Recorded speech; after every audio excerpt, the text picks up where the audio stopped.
अनमोल मोती कार्यक्रम में आपका बहुत बहुत स्वागत है। ओम शांति। हर व्यक्ति अपने जीवन में सकारात्मक परिवर्तन चाहता है।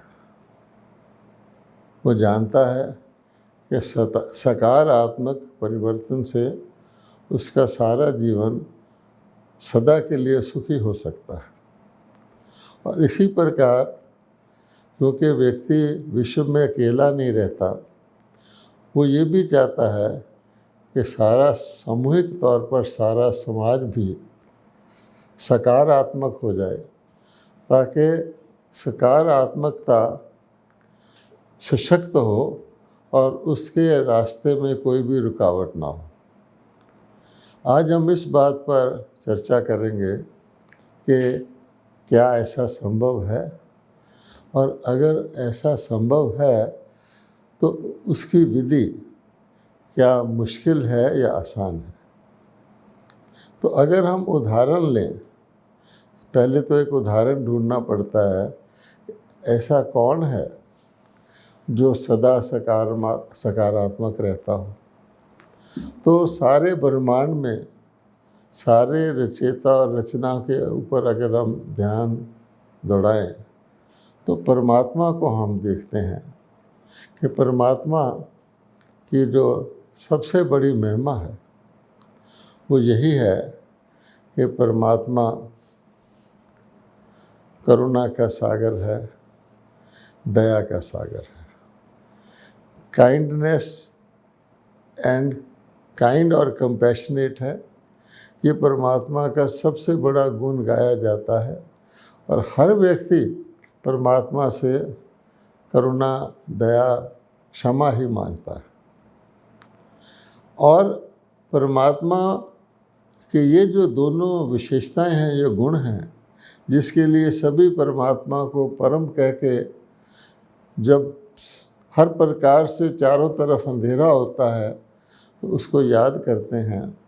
तो हम ये भी देखते हैं कि परमात्मा सबके लिए दया और करुणा रखता है। ऐसे नहीं कि परमात्मा की दया और करुणा केवल जो उसकी भक्ति करते हैं, जो उसको याद करते हैं, या जो अच्छे कर्म करने वाले लोग हैं, उनके ऊपर ही होती है।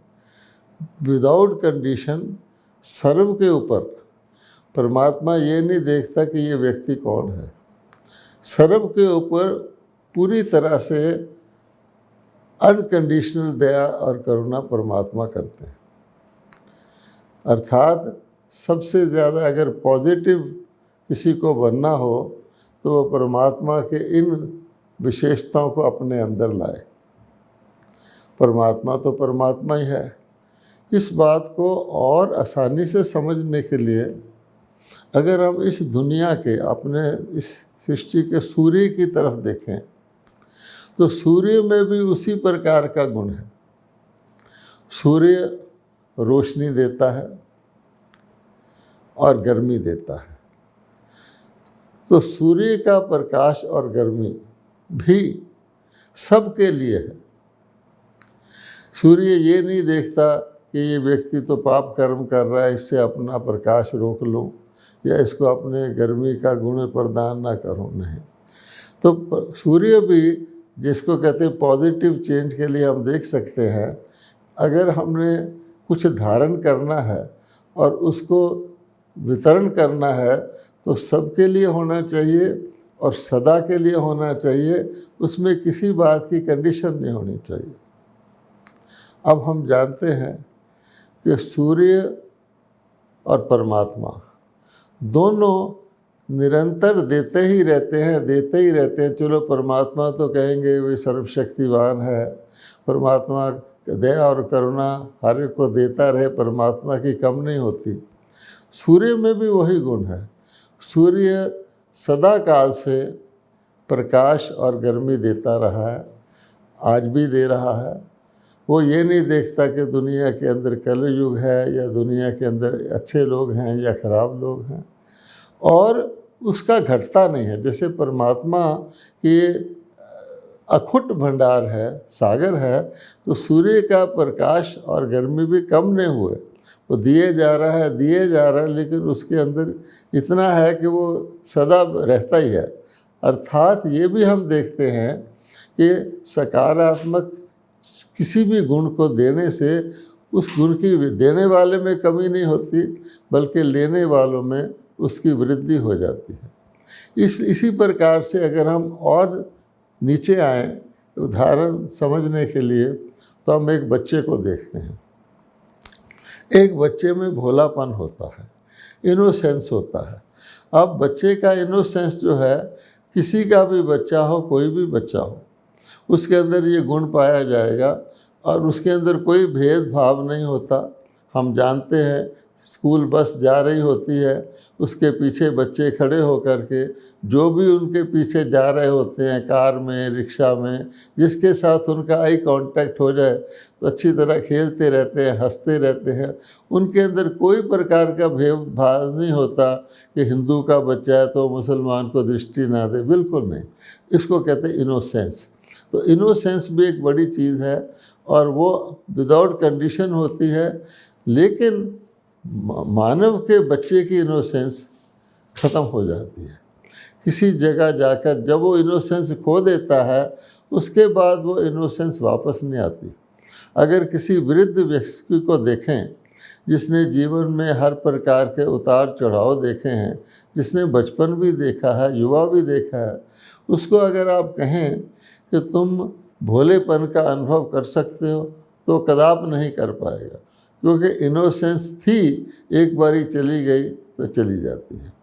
इसी प्रकार से हम अब गुणों पर आते हैं। हम देखते हैं कि कोई भी गुण है, अगर वो गुण पूर्णता वही गुण है, तो उससे हमें प्राप्ति होगी और उससे हमें खुशी होगी। सबसे बड़ा गुण दुनिया में जो लोग मांगते हैं, चाहते हैं, वो प्रेम है।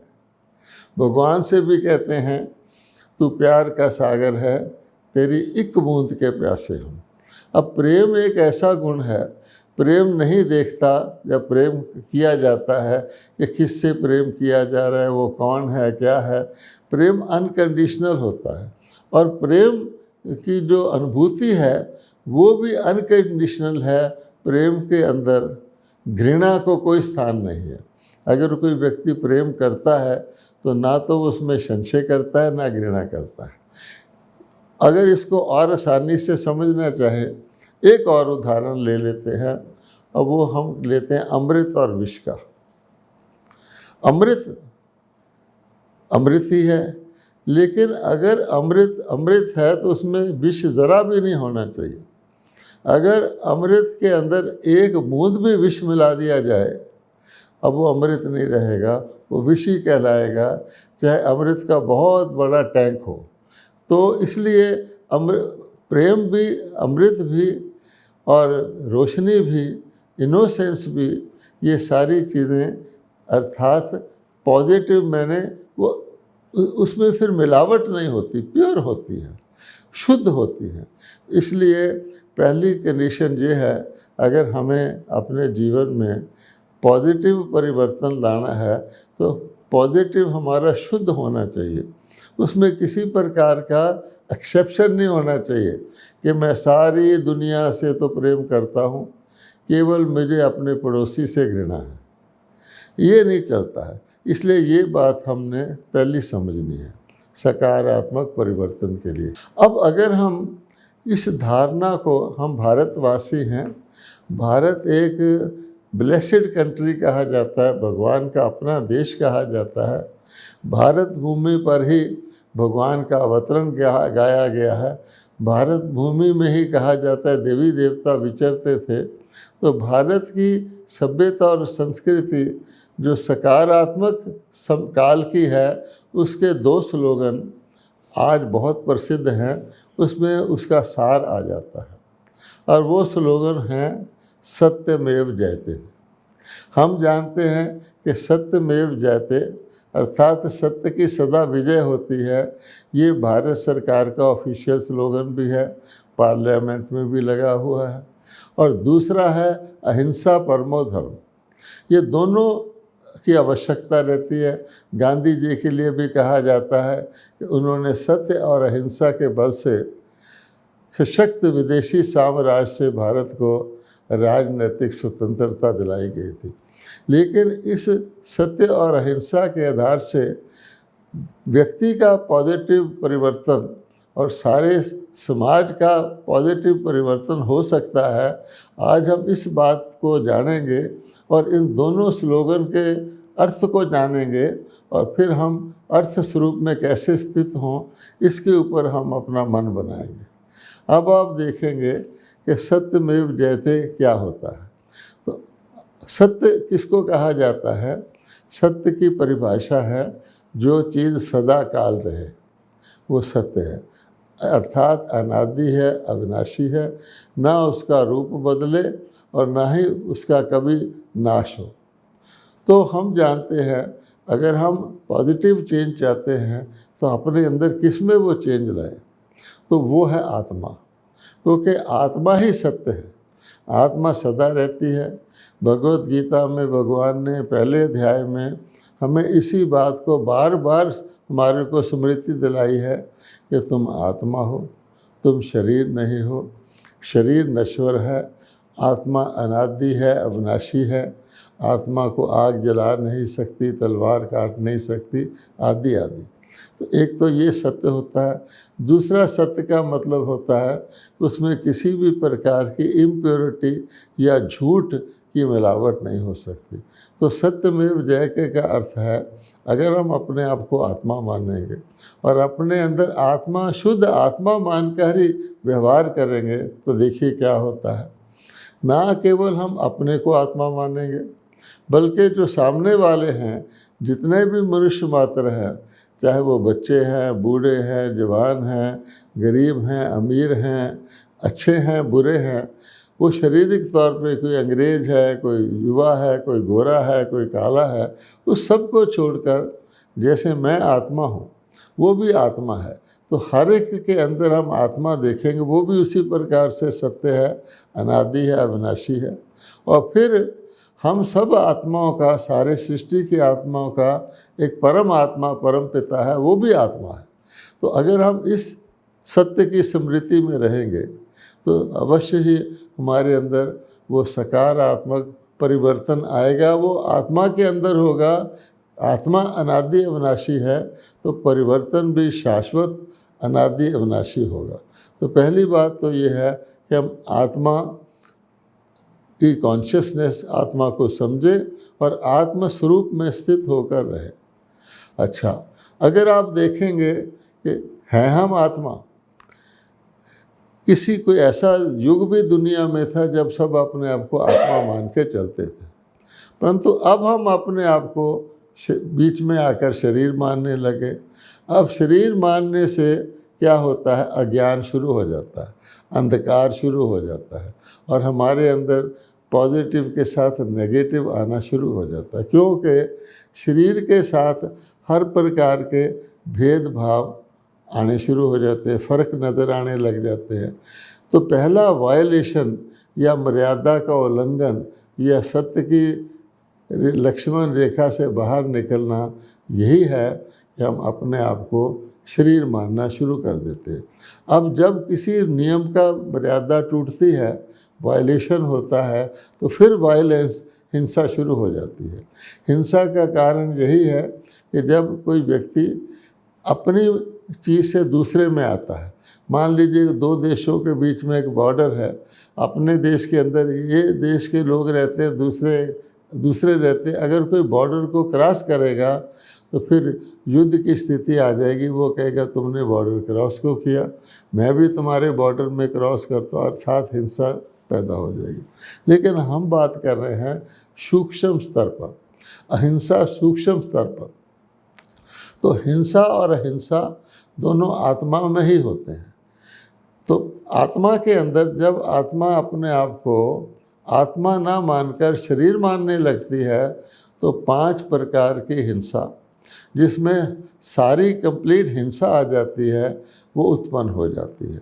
और वो 5 प्रकार की हिंसा को हम सब लोग जानते हैं, अच्छी तरह समझते नहीं हैं उसका वर्णन करते हैं, आरतियों में भगवान से प्रार्थना करते हैं कि हमसे वो हिंसा छुड़ाओ। गीता में भी सारे उसी हिंसा को जीतने की बात कही गई है। वो 5 प्रकार की हिंसा जो अपने आप को शरीर मानने से पैदा होती है, वो है काम, क्रोध, लोभ, मोह और अहंकार। ये सारे के सारे हिंसा हैं। दूसरे का अधिकार, दूसरे की पवित्रता, दूसरे की शांति को हनन करने वाले हैं, दुख देने वाले हैं। करने वाले को भी दुख देते हैं और जिसके ऊपर हिंसा की जाती है उसको भी दुख देते हैं। ये 5 विकार अर्थात विकृतियाँ, अर्थात सत्य में मिलावट। सत्य में मिलावट तो तभी शुरू हो जाती है जब हम अपने आप को शरीर मानना शुरू कर देते हैं, जो कि 5 तत्वों का बना हुआ है। वास्तव में शरीर तो चैतन्य भी नहीं है, वो तो आत्मा उसके अंदर काम करती है। तो हर प्रकार का वायलेंस 5 प्रकार का इस वायलेशन से, अर्थात इस मर्यादा के उल्लंघन से शुरू होता है। अब देखिए, ऐसा नहीं है कि हम सदा अपने आप को आत्मा मानकर ही चले, क्योंकि काम तो हमें शरीर के द्वारा करना पड़ता है। आत्मा शरीर को धारण करके शरीर की इंद्रियों के द्वारा ही कर्म करती है। अच्छा कर्म करने के लिए भी उसको शरीर की इंद्रियां चाहिए। अगर उसके पास आंखें ना हो, कान ना हो, मुख ना हो, हाथ ना हो, साधन ना हो, तो व्यक्ति अच्छा कर्म भी नहीं कर सकता। लेकिन आप गौर कीजिए कि आत्मा मानकर शरीर के द्वारा कर्म कराना, शरीर को माध्यम बनाने से जो अच्छा कर्म करते हैं उसके अंदर 5 विकार नहीं पैदा होते, क्योंकि मैं आत्मा समझकर शरीर का प्रयोग कर रहा हूँ। जैसे कोई ड्राइवर अपने आप को ड्राइवर समझकर कार का प्रयोग करता है, अगर वो अपने आप को कार ही मान ले तो फिर कब तक बकरे की माँ खैर मनाएगी, तो एक्सीडेंट होगा। अब इसका उदाहरण क्या है कि आत्माएं अपने आप को आत्मा मानकर शरीर के द्वारा कर्म कराती हैं और वो सत्य पर चलती हैं, और उनका जो जैसा हम सकारात्मक जीवन कहते हैं होता है। उसका उदाहरण आज भारत के अंदर देवी देवताओं की मूर्तियों के रूप में, निशानियों के रूप में स्थापित है। देवी देवताओं के बारे में कुछ कथाएं भी प्रचलित हैं, यद्यपि वो कथाएं मनुष्यों ने समयांतर से अपने साथ मिलाने के लिए उनके अंदर मिलावट कर ली है, लेकिन मूर्तियां तो बोलती हैं। हम जो कुछ हम सुनते आए हैं परंपरागत कि देवी देवता सर्वगुण संपन्न थे, और आज का मानव जो शरीर मानता है वो अवगुण उसके अंदर आ गए, अवगुण संपन्न कह सकते हैं। उसका वर्णन गीता के 16 अध्याय में स्पष्ट किया गया है कि 2 प्रकार के संपदा होते हैं, या तो दैवी संपदा और या आसुरी संपदा। जब दैवी संपदा होता है तो आसुरी संपदा नहीं होता, आसुरी संपदा होता है तो दैवी संपदा नहीं होता। जैसे हमने कहा कि जब सूर्य होता है तो अंधकार नहीं होता, अंधकार होता है तो सूर्य नहीं होता। तो इसलिए वो जो चलते हैं देवी देवता, अब वो कैसे देवी देवता बन गए, उसके लिए जो भगवान गीता के भगवान ने जो विद्या सिखाई थी उसको हम भारत का असली ओरिजिनल राजयोग कहते हैं, आदि योग कहते हैं, जो प्रसिद्ध योग है जो भगवान ने सुनाया था। और इस योग के साथ कई शब्द जोड़े जाते हैं, हम सहयोग कहते हैं। तो जो व्यक्ति योगी होते हैं, अर्थात आत्मा मानकर शरीर को चलाते हैं, आत्मा और शरीर के योग को अच्छी तरह समझते हैं, वो एक दूसरे के सहयोगी हो जाते हैं। लेकिन अगर वो विकारों से वशीभूत हैं, काम, क्रोध, लोभ, मोह, अहंकार से, तो स्वार्थ के कारण से वो एक दूसरे के सहयोगी नहीं होते। अगर दिखावे के लिए सहयोगी हैं भी, लेकिन अंदर से उनका एक दूसरे को छलने का, एक दूसरे को ठगने का भाव रहता है। दूसरी बात यह है कि आत्मा मानने वाला जो व्यक्ति होता है वो ये जानता है इस दुनिया में शरीर के अंदर मैं थोड़ा टाइम के लिए हूँ, मुझे नया शरीर लेकर फिर आना पड़ेगा, और जो कुछ यहाँ उपलब्ध है मेरे पास उसमें से जितना मैं उपयोग कर लूँ वो मेरा, बाकी सिर्फ नाम मात्र है। इससे बहुत बड़ी ज्ञान मिलता है कि व्यक्ति लोभ से बच जाता है, संग्रह से बच जाता है। वो जानता है किसी के पास मान लीजिए सारे नगर का भोजन उसके पास है, लेकिन वो खा तो उतना ही सकता है जितना वो डाइजेस्ट करेगा, तो जितना उसने उपयोग किया। इसलिए योगी ही ठीक प्रकार से उपयोग कर सकता है। अन्य जो है संग्रह करते रहते हैं, उपयोग करते ही नहीं। अर्थात जो उनके पास यूज़ करके काम में लाना चाहिए, जो उनको प्रयोग करना चाहिए, वो नहीं करते। तो हर चीज़ के साथ योग शब्द जुड़ा हुआ है, अर्थात शरीर का आत्मा से योग, आत्माओं का आपस में योग, और उसमें से जितने संसाधन हैं उनका सूक्ष्म इंद्रियां भी हैं, मन बुद्धि उनका सही प्रकार से उपयोग करना, सही प्रकार से प्रयोग करना व्यक्ति को स्वतः ही सबके सहयोगी, सबके स्नेही बना देता है। और उसके बाद फिर फ़ायदा क्या होता है, उसमें से जो गुण, जिसको ये सारे गुण हैं, जो उसको गुणों के अंदर, उसके अंदर गुण आ जाते हैं, वो गुण स्वयं को भी सुख देते हैं, दूसरों को भी सुख देते हैं। और उपयोग करने से मान लो मैं खुश रहता हूँ, मैं दूसरों को भी खुशी बांटता हूँ, मेरे साथ मिलकर दूसरे भी खुश होते हैं, या मैं सबसे प्रेम करता हूँ, या सबसे शांति का व्यवहार करता हूँ, तो क्या होता है, ऑटोमेटिकली वो फैलता है, मेरा घटता नहीं है और बढ़ता है। जैसे सूर्य की रोशनी सूर्य दूसरों को देता है तो दूसरों में प्रकाश आ जाता है, लेकिन सूर्य का प्रकाश घटता नहीं है। और ये सारी चीज़ें हम जानते हैं सूक्ष्म हैं, प्रेम, सुख, आनंद, शांति, ये सूक्ष्म है क्योंकि आत्मा से संबंधित हैं, और आत्मा भी सूक्ष्म है। आत्मा कोई भौतिक चीज़ नहीं है, मिट्टी 5 तत्वों की बनी हुई नहीं है, शरीर 5 तत्वों का बना हुआ है। तो जो अपने आप को शरीर मानेंगे वो शारीरिक सुखों का, शारीरिक सामग्री का ही संग्रह करेंगे, जो विनाशी है, आज भी गया कल भी गया, इस मृत्यु के साथ तो पूरा ही चले जाता है। लेकिन जो आत्मा की शक्तियां हैं, एक तो वो सूक्ष्म हैं और दूसरे वो सदा साथ रहती हैं, इसलिए उनका धारण करना और वितरण करना, उसमें कोई बाहर की स्थूल वस्तु की आवश्यकता ही नहीं है। इसलिए उसके लिए जो नियम है वो जो हम लोग ब्रह्मा कुमारी में फॉलो करते हैं पॉजिटिव परिवर्तन के लिए, जिसके साथ हमने अपने जीवन में लाखों बहन भाइयों ने पॉजिटिव परिवर्तन महसूस किया, वो सिंपल हैं। पहली बात यह है कि सबका भला सोचो। परमात्मा भी सबका भला करता है, हम उनकी संतान हैं, परमात्मा ने हमें अपनी छवि में बनाया है, तो be well wisher of all. और यहाँ भी ऑल शब्द बड़ा इम्पॉर्टेंट है, सबका सोचो, तब हम भला कर सकते हैं। अगर हमने बहुत सारों का सोचा, 99% का भी सोच लिया, अगर एक का नहीं सोचा, फिर हम भला नहीं कर सकते, फिर उसके अंदर स्वार्थ आ जाएगा।